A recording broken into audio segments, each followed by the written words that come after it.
Welcome back to 23rd Garage. So today we are working with Motorhead, and we have a very small frame job for you guys here. As you guys can see, we have the white AMG up on the rack. Mark's already got this thing clamped down, and it just has a little bit of damage right here, a little bit of frame damage. Look at that. So basically what we have to do is weld these little plates onto the rocker panel here like this, and then try to pull that out and see how well that comes out. Hopefully it comes out nice and straight. That way with minimum body work, it can be finessed and made to look decent. Even though you will never see any of this once the car is all put together, you know, you still want to make it look good under there. And then also we have this area right here. As you can see, the dog leg is pushed in pretty badly. And also here, we need to pull that rocker out a bit. And then moving on to the back, which is one of my absolute least favorite things to do, is we have to make these gaps right. We've got a little bit of contact here with the bumper, and then this gap is a lot tighter than the gap on the other side. So what we are going to start, Mark is going to help. This is Mark's car, so he has to help. He is going to grind down all the corners on here, on the rocker. That way we can attach our metal plates. And then once we get them welded on, we'll try to do a little pull and see what happens. Let's get to it.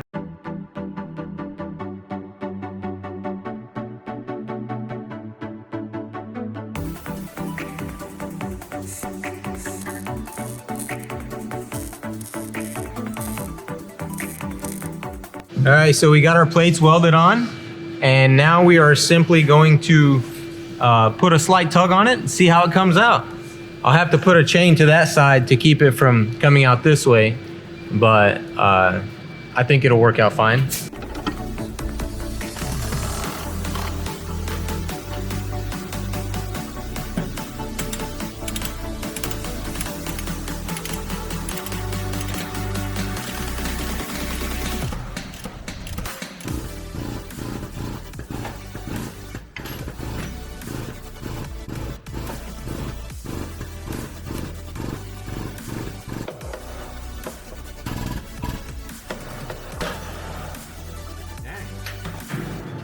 Oh, I did not expect that. Well, I was trying not to weld too hot.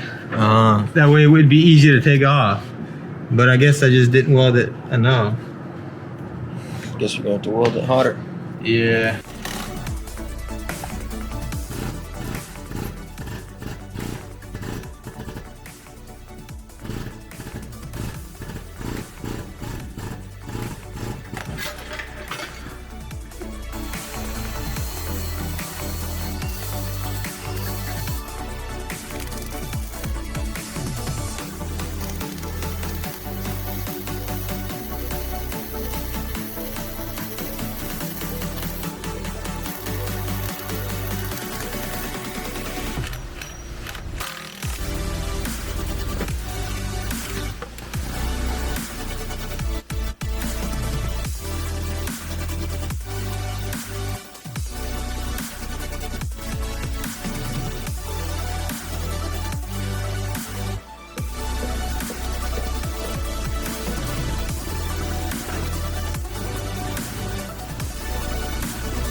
All right, so we ran into a little bit of an issue, and as you guys seen before, the plates had popped off very easily the first time when I welded them, and that was because I didn't want them to tear the metal. But since they popped off, I welded it on a little bit stronger this time, and so that is what happens.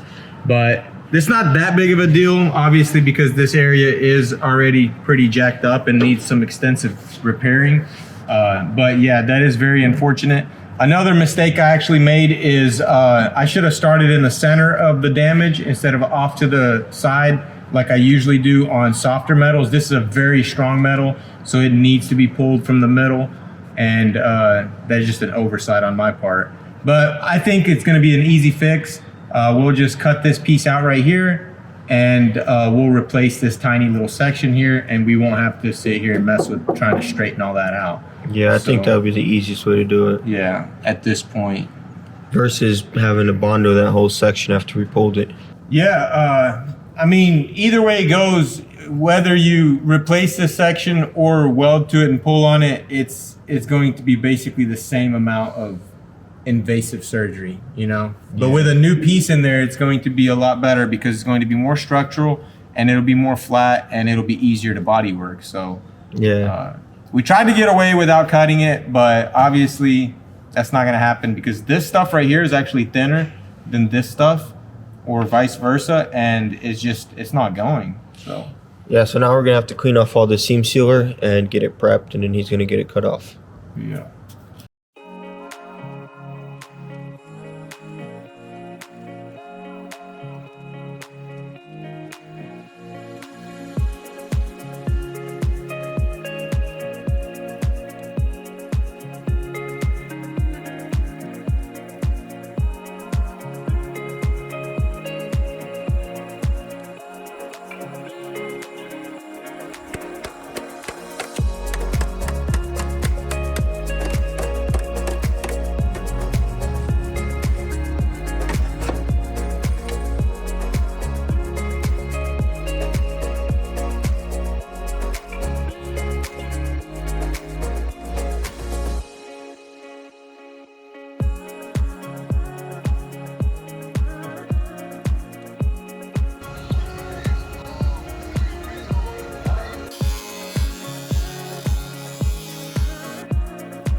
As you guys can see, I pulled this out and made the gaps right here, and everything is looking absolutely beautiful. I started to pull on this right here, but it was kind of tearing. So you know what? That's just gonna have to be a part of this car at this point. It is what it is. Car was clapped anyways. What do you expect? Anyways, hey, I'm gonna get it open. The clamps messed up. I'm gonna go hold it. You go open it. All right. So we're trying to open this trunk because I need to line this trunk as well. I think I need to pull this back wall. I'm about to show you what I'm talking about. As you can see right here, the bumper, the bumper and the tail lid are striking right here. And You plug the battery back up. yeah, where's the battery? I don't know where it's at. You plug it up, Mark. You know, I'm not I'm a Mercedes specialist. Hey, gotta let the Mercedes guys do it. Hey, Mercedes better than BMW, I'd say. I don't know about all that. It's built better. All right, so just standing right here and looking down at this trunk area, I can already see that the gap between the bumper and the weather stripping lip right here is not even. So then when we look at the trunk and the gaps, we can see also that we have a bit of an issue here with gappage. So theoretically, if we were to pull this out and even out this gap right here, this should come out a bit as well. So what I'm going to do, I am going to put a slight pull on this back wall here and then, you know, hit it a couple of times with my favorite hammer right here. And hopefully it will put everything back in its spot. If it doesn't, we'll have to do some surgery on it. But hopefully it doesn't come to that.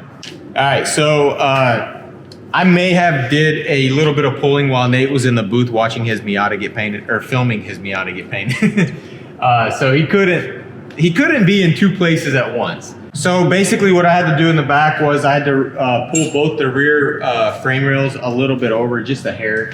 And now the trunk is opening and closing very nice. You have to make sure that an automatic trunk closes and latches on its own. Because if it can't do that, there's mechanisms in there that if it has some kind of tension or if it's not right, it's not going to close. So if it closes and it seals, you're good. And it opens and closes by hand good. It opens and closes automatically good. Everything looks good. All the gaps are right. We are good in the rear end. We don't have this tail light, so we can't try that on, but that's not a big deal. Once they get the car painted and everything, we'll put all that on. But check out that gap. That looks really nice. This came out really good as well. That turned out beautiful as well. So now basically it's just all up to Bondo. And that's Mark and Vlad. Because me and Nate, we stay away from that kind of stuff. No, sir. We like to stick to the frame machine. Matter of fact, a lot of people were worried in one of the videos I said something about retiring from framework. Guys, I'm not retiring. There's no way I'm retiring from framework. It's not possible. I'm gonna be late to my own funeral because I'm gonna be finishing up a frame job. You know what I'm saying? So body work and paint is something that Nate and I are trying to stay completely away from. Like, we would love it if Mark and Vlad did all of our body work and paint, and we did all their frame and beast mode work, you know?